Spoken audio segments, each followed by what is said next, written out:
BRS విష ప్రచారాన్ని తిప్పికొడదాం. మూసీ హైడ్రాపై గులాబీ పార్టీ తీర్పు ఎండగట్టాలని కాంగ్రెస్ నిర్ణయం. ఇప్పటికే మంత్రులు ఎమ్మెల్యేల కౌంటర్ అటాక్. జనానికి వాస్తవాలు చెప్పాలని పార్టీ క్యాడర్కు పీసీసీ చీఫ్ పిలుపు అంటూ ఒకరిని చూస్తూ ఉన్నాం. సో ఇక ఇప్పుడు ఏరుకున్నారు వీళ్ళు దొంగలు పడ్డ 6 నెలలకు ఏదో అయినట్టు ఇప్పుడు ఏరుకున్నారు వీళ్ళంతా కాంగ్రెస్ వాళ్ళు.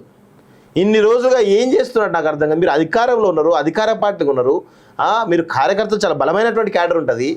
సోషల్ మీడియాలో కనీసం తిప్పికొట్టలేనటువంటి చాతగాని వాళ్ళగా మీరు అందరు ఉన్నారు. కనీసం కౌంటర్ కూడా ఇవ్వలేని పరిస్థితిలో ఉన్నారు.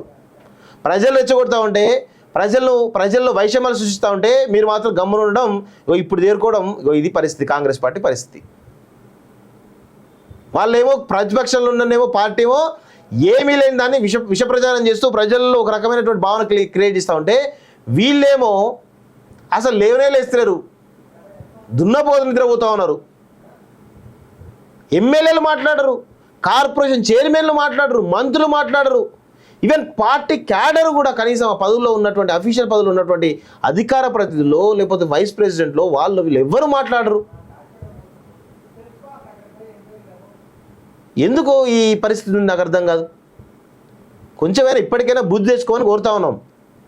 ఆ కౌంటర్ చేసే పరిస్థితిలోకి రండి.